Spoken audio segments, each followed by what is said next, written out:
First of all, we're super excited to be here in Birmingham in the Legacy Centre of Excellence. Obviously myself, I'm Albert Adeyemi, if you haven't met me, if you don't know me. So Albert Adeyemi, one of the co-founders of Black Men Teach. I'm Janoy Joseph. I'm also the co-founder of Black Men Teach. Very proud to have Mr. Casey Bailey with us. Hello everyone, how are we? We good? If somebody said to you in your first year of teaching, next year you're going to be the positive behaviour coordinator, well, I don't know what the positive behaviour coordinator does. Some of the more sensible people among you would have said, no thanks, I'm not doing that. I don't understand what you mean. I went and got 5 or 6 books on behaviour in school and I started reading, I started working out what this role was. Once I left that school and they left that school, I reached out to them. I started a mentoring group that I called Unlimited, as in this doesn't stop at the end of school, because I see there's 8 of them now, 8 young black men who are still in need of guidance, and they still can provide me with something and they provide each other with something. So I'm saying to them, to me, and it's interesting, there's a young man in the room who's heard me say something like this recently. I says to them, I can't take anything from you for this, but at some point you're gonna meet a black boy who needs a mentor and you're just gonna mentor them, because that's how it works. You just pass it on.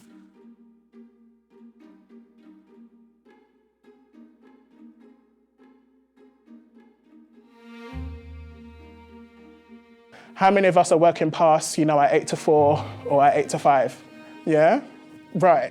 And yeah, okay, thank you for being real. Thank you for being real. And how many of us, we've kind of built up a habitual pattern. It's not just being, the odd Thursday or the odd Tuesday. We're doing it almost probably every day or kind of a couple of days a week. And you guys already know it's unpaid overtime. How is that affecting your mental health and well-being? How are you looking after yourself? Maybe you need to start setting boundaries. Maybe you need to start saying, okay, it's 4 o'clock, school day's done. I'm not working past 4 o'clock. When 4:01 is hit the clock, I'm out the door.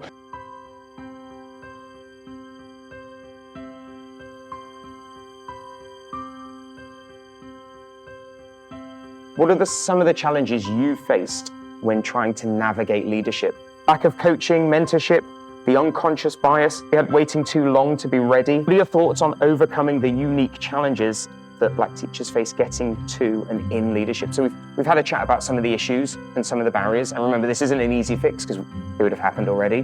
What do you think are some of the thoughts on how we might be able to overcome these together individually with others?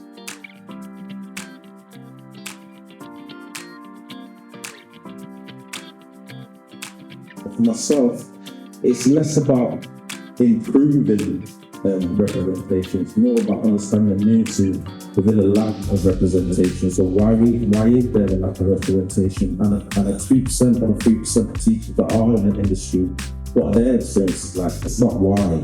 I'm not in teaching to be a black teacher. I'm in teaching to support young people through their educational journey, support them to be the best version of them. My colour comes second, but when I walk into an institution, my colour comes first. So it's almost like a role reversal. So if you're a person in education, if there's a colour in education, you've got to think about your why first. Are you there to be the best version of you as a teacher, or are you there as a social advocate?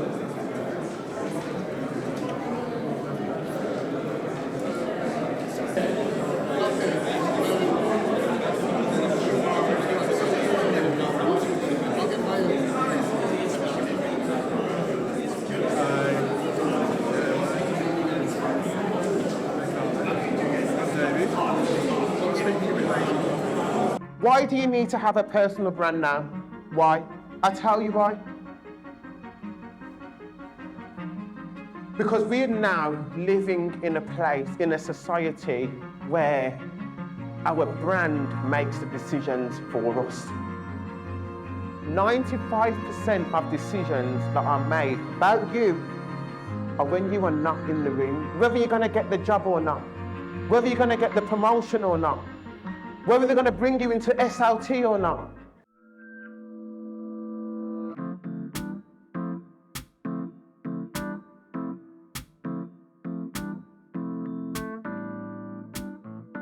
And you also can't assume that everyone that goes into schools values the power of relationships, because if your schooling experience, there wasn't many relationships, you didn't really build, you just went, sat, learned, left, then you place no value on relationships. So if you're a leader in a school, or you're a pastoral leader, or you've got any influence over the training that staff are able to do, then you're thinking, right, well, maybe we've got a staff body that needs to learn about what it means and the power of relations between student and staff. It doesn't mean you become the bridges, that's not how it works. But it means that they realise your humanity, as a young man said.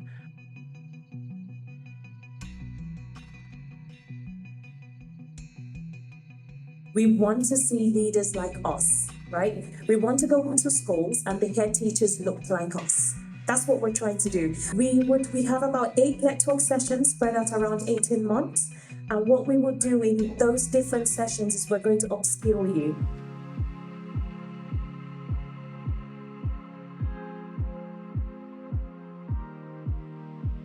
Conversation was taking place between 3 umpires of a baseball game.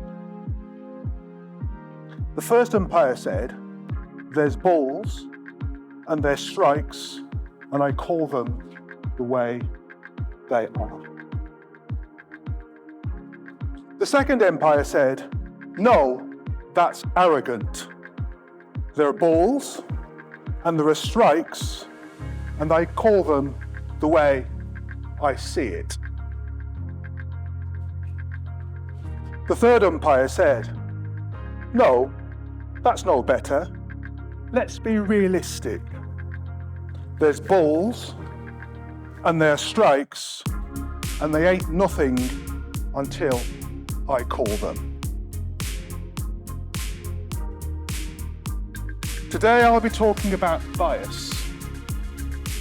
And I'll be talking about how we understand that there are people who affect your careers and our careers.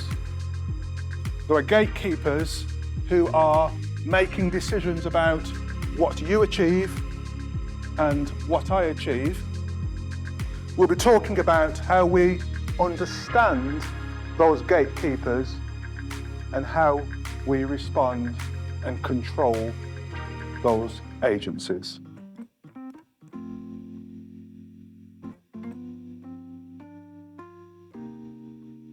I actually said to them, "You're going to fail." Looking at me like, "What? Is he winding us up? Like, you're always so positive." I said, "You're going to fail." Who's the most successful man in the world at the moment? Well, the richest. We're talking about Elon Musk. Who are some of the most successful sports people? We're talking about Messi has been crowned as the greatest ever. They failed at some point.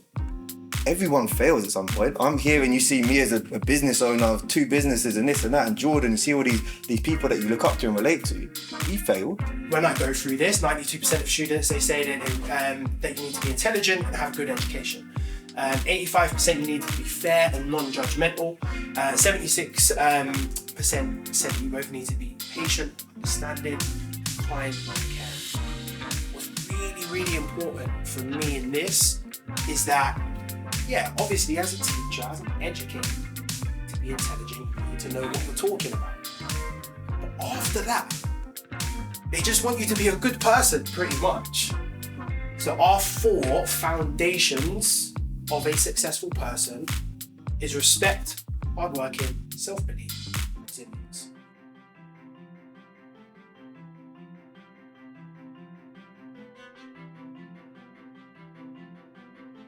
Thinking about the benefits of building communities. So, to influence students to respect others at all times, to bring individuals, families and local businesses together, to promote the significance of supporting one another, to create opportunities for students, so think about work experience opportunities post-16, and also to deter out-of-school concerns. It's not a 9 till 5.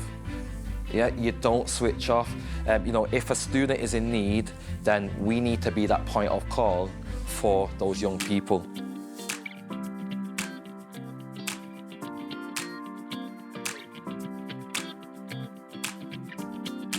I want you to know that you're being in a room filled with greatness today. Right? So somebody say greatness, please. Greatness! Let's say it a little bit louder. Somebody say greatness, please. Greatness! You've been around greatness, and the only reason we've been able to be around greatness is because each and every single one of you decided to show up. Right? So thank you for being here. Thank you for connecting with us. Thank you for being a part of our journey and part of us building this community to raise the profile of black male educators within the UK and beyond, right?